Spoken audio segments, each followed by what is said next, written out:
Jamaica, pictured as an island paradise. White sandy beaches, a beautiful and vivacious culture, rich in wholesome food, and attractive people. And while that image is not far from the truth, if the lens is focused on the inspirational stories of ordinary Jamaicans, you'd find a sharper, richer, and truer image of the Jamaican experience. I'm Ashley Ann Mawat, and this is Our Stories.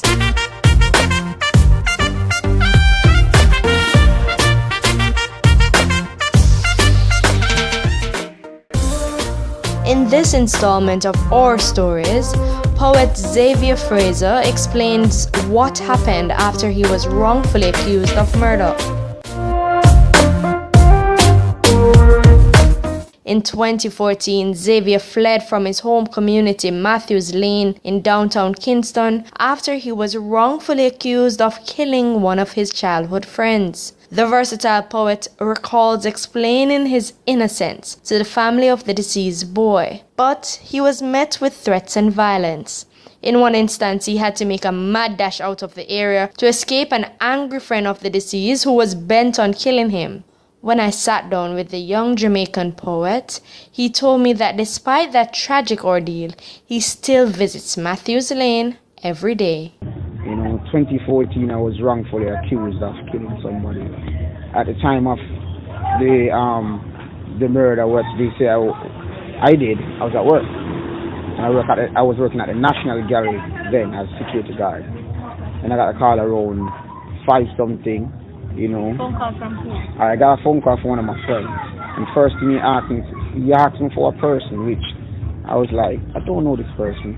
But then after the call, the first thought that came to my mind is that I hope you not call me for say me know Tom to see to assist nobody in doing things. You know, because living in the garrison, a man call you out of the blues and says, "Yeah, walk on, you see Richie? Oh, you're my Richie up on the corner. Only for years, someone is come to Richie." So, you know, that level of guilt. Oh, so once they give you a call like that, it's a sudden call. Yeah. So now, after I said no, and I end up seeing the guy name reflect in my head, and I said, yeah, but me know him. So I didn't call back him, but I answered the next call, which this call was from the brother of the guy who he said I murder, which we were good friends because he couldn't read as much as me. I had to help him deal with his passport, sign up the forms and stuff like that for him, help him to look out his birth certificate. All of these are the documentations that he needed. So he was a country guy helping, but he was caught up in the street. And when I faced him the night, me and my mom went to him the night. He literally said, "Yo, Regina, that people must come in. Oh, you have to kill my brother and me, our friend." I'm like, "Yo, dude, but me brother friend. If you 2 weeks ago, I look for your brother, help follow him go deal with him because they come from country, they don't know about town." Yeah, are you from this area? From Lovely? Not from Lovely, we're at the other end from Princess Street, but they're no longer living in the community, you know.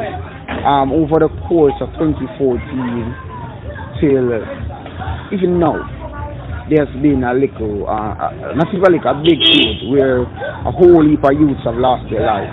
So when you say you were marked for death, why you say that? Because, I was chased at one point. A guy chased me and fired several shots off of me, but luckily I could run. I get trouble now, but luckily then I wasn't as trouble as I am. So, I lose.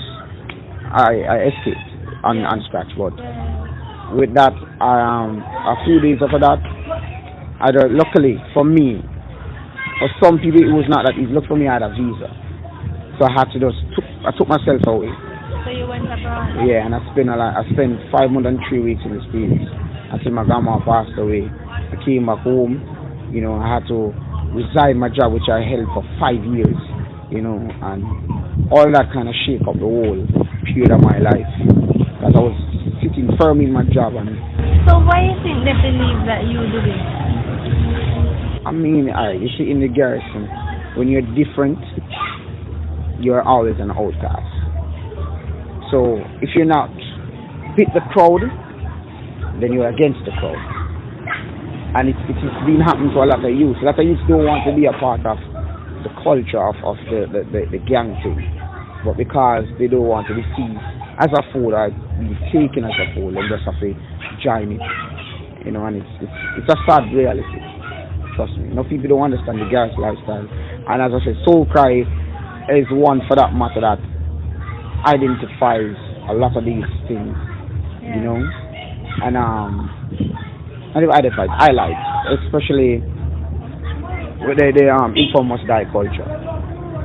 Sometimes you genuinely want to say to the police, listen, no, sir, I can't kill Barry. But then why tell the police when the police himself I could come back and tell Tom, you will just be the next victim, you know.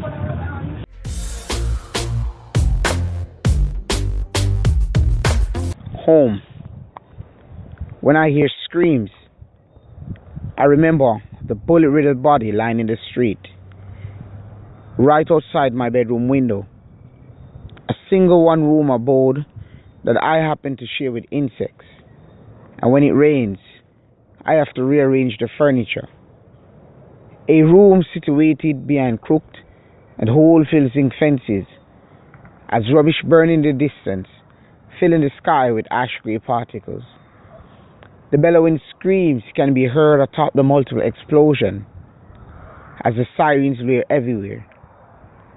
I am not happy, but I find comfort in the music that plays, day in, day out. As terrifying as it may sound, the watchers look in as they speak in hushed tones, whispering over iron cocktails in the disgust of my home.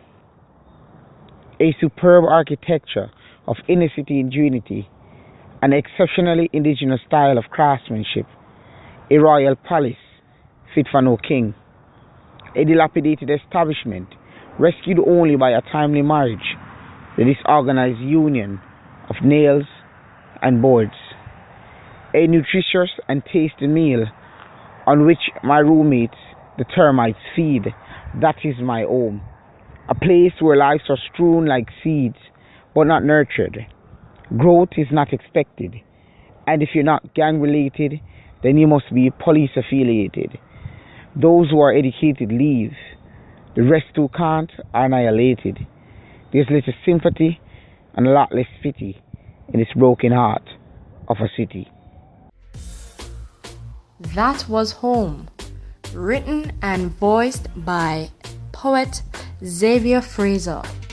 And as we continue our discussion, he'll explain how guns, drugs, and criminal gangs were defining features in his community. I got involved in the sense that I was one of them on the corner. I used to smoke, you know, and I smoke, drink. I've held the gun. I've seen it, so there's no point saying that it doesn't exist. I've seen it. I've held it. I don't recall any incident where I've fired, you know, or I've shot in the body. Well, some of them fired, I don't shoot the body, but in the same sense, it's there. Yeah. You know, it starts off with some of us, the empowerment. How I stayed away now is when I got introduced to Liberty Hall, because Marky, I got expelled from high school.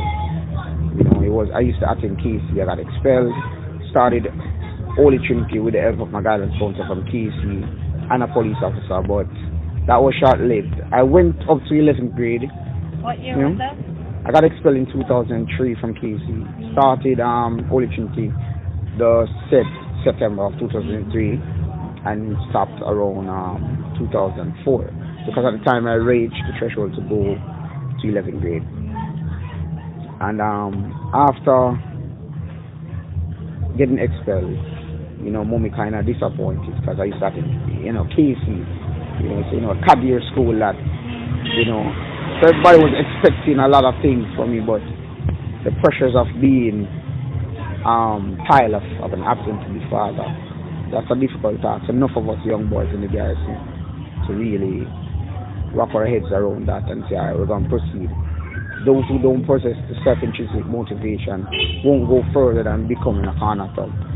Once they possess the motivation within self, and they take on the right motive from positive people around them, then they will go forward. I like that. You know, but in the garrison, it's a rough road to track. Yeah.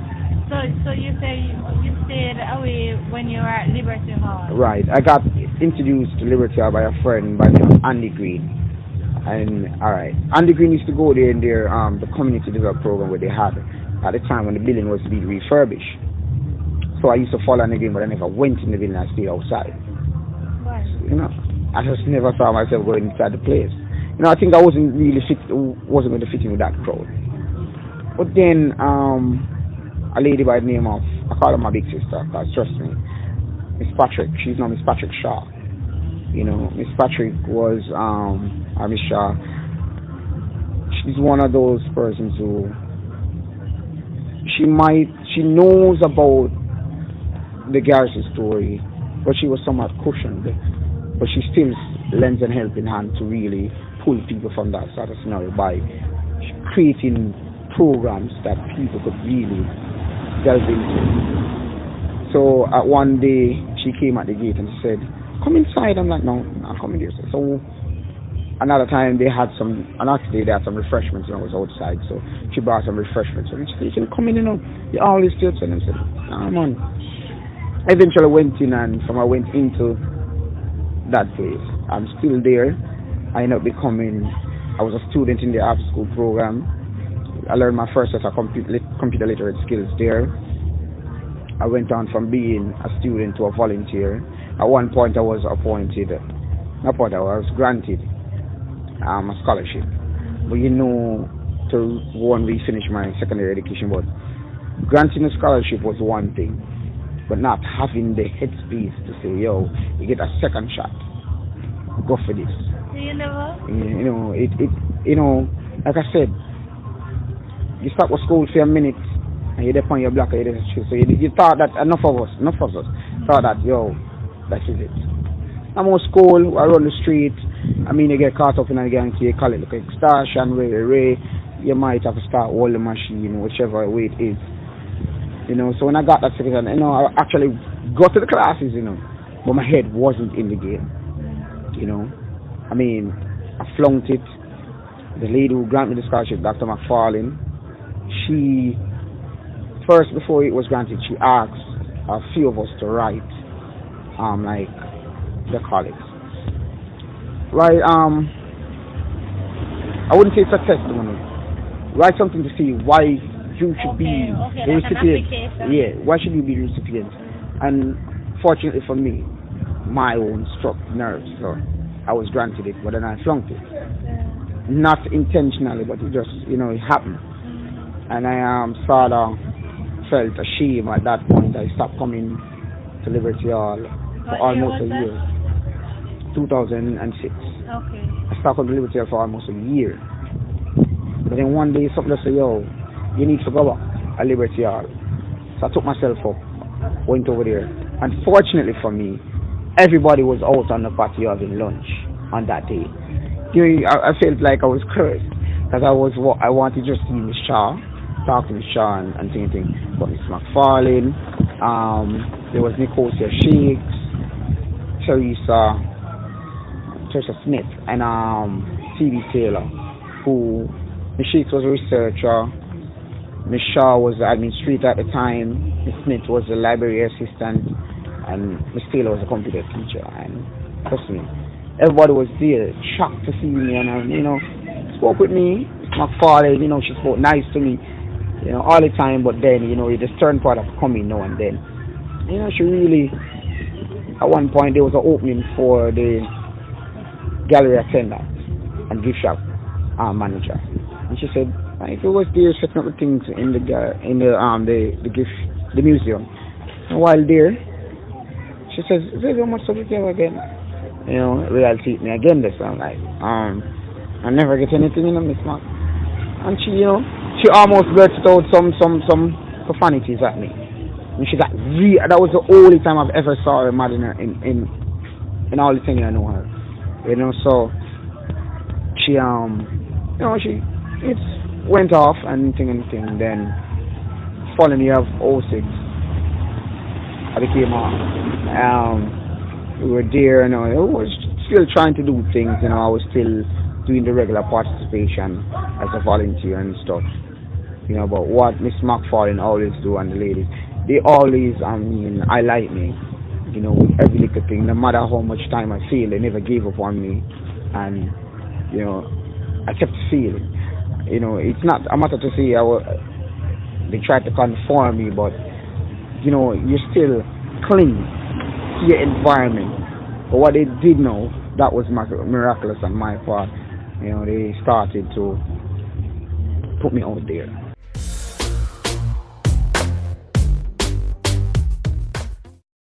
Jamaica cries. Jamaica cries. Just seeing her cry bring tears to my eyes. No matter how much we try to console her, she still continues to cry. Somehow it seems pointless to try, for she will never stop. She weeps like a mother, daughter, sister, and a friend. Why does she cry? No one seems to know. Since you're still contemplating, I will tell. As the days go by, she loses a child. They go by the ones, twos, threes, and lately by the fours. She weeps in agony alone as she tries to come to terms at the rate in which her children are being slain. Let's help her to retain her glow that she so often shows, which the outer world has come to know. You're listening, but you don't seem to hear. Jamaica is crying. Yes, Jamaica cries.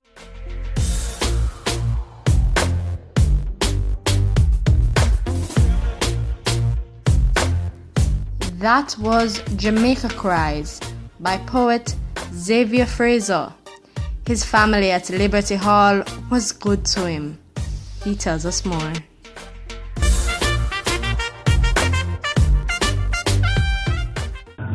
Carry me places.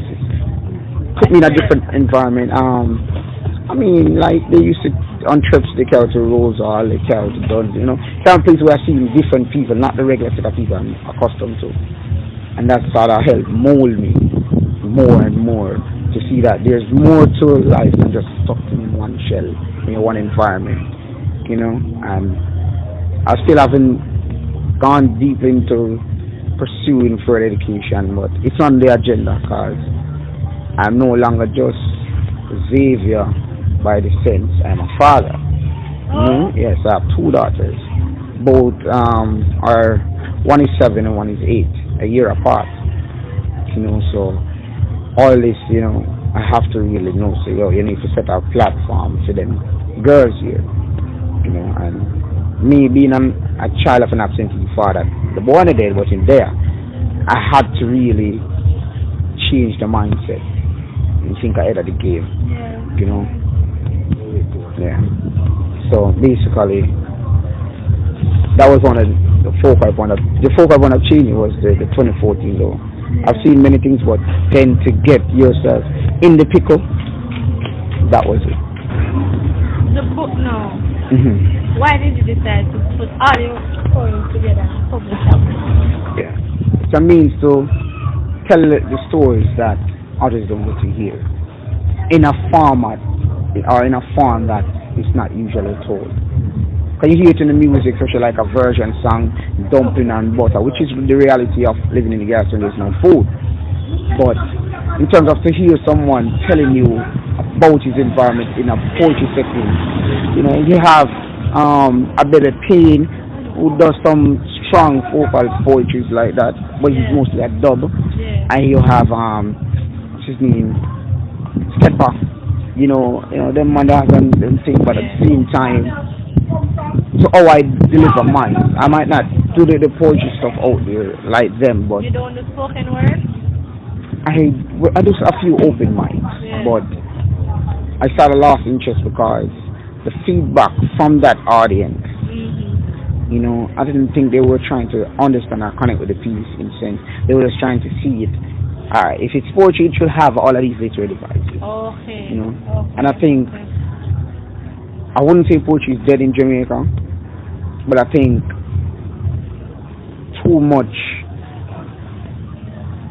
of the aristocratic hold is on it. Okay. Right? Okay. Because if you go Edna Manley and recite a poem, you know your poem is good. Others out there tell your poem is good. Those who say they're keen on hearing and listening and liking poetry will tell you, oh, it's missing element and this and that. But at the end of the day, if you don't understand where my poetry is coming from, you can't relate to it. Yeah. You know? Alright, so where you plan to take this art? I can take it as far as I can take it. You know, I know there might be some resistance because I touch into topics that Tell me some of the topics you touch into. Alright, so Like on a broad alright. sense. Social commentary is one of the major topics where I literally attack persons that are not, who has nothing to do with the garrisons, but they tend to like to point fingers. You know, say, oh, for them naysayers. Yeah. You know, so there's a piece that I call The Reality I Know. It's in the book where when I started, you know, I said, how do you expect us to live as one when it's evident that our reality is nothing but a spin-off or an offset of yours? And, you know, I delved into that piece. You know, it's so much. You know, when I go down, I said, you fit in your gated communities. You know, you're just in the finest store the money can buy. You eat the best of the best. And only thing we get is crumbs or perhaps what's left. You know, and I, you know, going down, I said, so that's one theme. What else? What are the other themes? I mean, yeah, I touch on to love, but I give my aspect of love. There's inspiration. Growing up, I wanted to be a lawyer. Don't never know what lawyer was, you know. Just everybody was saying something pretty at school. But, you know, every time someone asks me, what do you want to be to become? A lawyer. Because check mark him, I chat enough. As you can see. You chat enough. You know, you chat enough. But, I mean, it's me. That's why somebody once said to me, you do a book. You really have to do a book because you chat enough. You know? You know, and yeah. Are you trying to help to change the perspective of the garrison through your poetry? Yes. Oh. Right. I mean, telling you the vividness of this reality, that would really put some sense into your noggin to say that, okay, this is why they're acting, this is where they live. I mean, see, it's been a while since I sit like this on the corner without being agitated, actually, to be honest, where I see a look on a map. Sometimes you sit up on the road and you have to depend, you see, I wouldn't be, you know them there? Yeah. You know, and we might be saying that we don't have nothing to do with it, you know. But just to know that, alright, I said you the dog so we don't have troublemaker, but we listen to the middle. Okay. We can't come out of the gate. Yeah. So you have to always depend on your piece and your cues because the first you see a man come to the corner and move dilly-dally, you have to head for your gate. You know, so this is, I paint the reality that I know through my poetry. Yeah. You know? How you know people are connecting with their poetry? Why know you see some people are saying, yo, it's really good and my youth really are do something, brother. You know, try to get your thing at the school and, you know, they just keep telling me, yo, get your thing out there, man. You need to go up and read them, you do some CDs, you know, brother. You know, people inspire me to do more things so people can get more of it. Well, are you doing those things? Everything takes money now, actually. You know, so, I mean, I want to take it one step at a time, you know. And it's not about the quick get rich or anything like that. With poetry is a poor man's job. Yeah. You know, that's what they say. You know, but modernly, poetry has become somewhat, it can be popularized. Yeah, you know, because for instance, even the spoken words. Yes. The youth in the States. Some of my main acts that I enjoyed watching are George the Poet from England and Sully Briggs from England because they speak on a lot of topics that really make sense. Yeah. Imagine Sully Briggs have a piece that they say, "Why I hate school but love education." I think you know, you know, and you know, George the Poet has a lot of one. In terms of marketing my book and all of that, I use just mainly Instagram. Yeah. So persons who have purchased the book, you know, I ask them to send me images of them with the book. and they have done so. Yeah. Right. So I have images. I put them on my Instagram page. I put them on the books page on Facebook. Right. And I mean, comment and views and all that is going right. But apart from that, like what other way you see you're reaching more people? Like people connecting with the actual content of the book, so the poem. Alright. What I see is when I place one of my poems on Facebook. Yeah. And I'm in several poetry groups. I'm in Poetry Belfast, Poetry the Caribbean, and Poetry Australia. I see where Australians gravitate to me more. Oh, really? I've only gotten like about 2 sales from Australia, but in the sense when I post in the Australian group, the comments and the reviews and all that is good, you know. Even one of the persons who purchased my book from Australia is Geoffrey Prince, and he is a published and recognized poet in Australia. You know, he left his review on Amazon. It's short, but you know, when you know what you're saying and what you're doing, it not for be long. And the fact that he's a published, you know, poet, that's amazing. Yeah, and amazing. I got like about a 4-paragraph review by Realistic Poetry International. Nice. You know, and they describe the book as being poignant. You know, and you know, it goes on then. There's Melanin book bloggers. They review the book and leave it as powerful. You know, and they said they could actually see themselves walking amongst the natives of Kingston, Jamaica. Right. What is your message to persons out there who possibly mark for this? Out of sight, out of mind. That's it. That's your message today. Out of sight, out of mind. Basically, take yourself away from the issue. Take yourself away from the issue. Isn't that running away from it? Yes, in some sense, but they said coward man keeps on going. If I didn't, well, you might not have the let's say the luxury of having a visa, but you must have relatives elsewhere. You know, and I mean, if you're marked for death innocently, then the good God will see you through. But if you're marked for death based on your actions, then He will see you through. Probably make you have a testimony to tell, or you know, say, you know, say you live by it, you die by it. Sword, the gun, and the knife, whatever. You know, so my main message is find positive things to do with your time.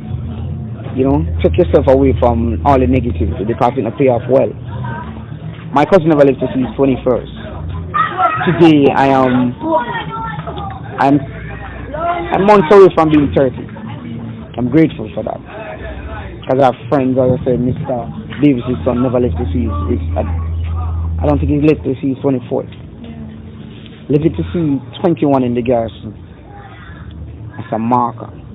Living to see a couple years after that is by faith. And that was my conversation with Jamaican poet Xavier Frazer. His book, Soul Cry, is now available on Amazon, so go check it out. Until next time, I'm Ashley Mowat, and this has been Our Stories.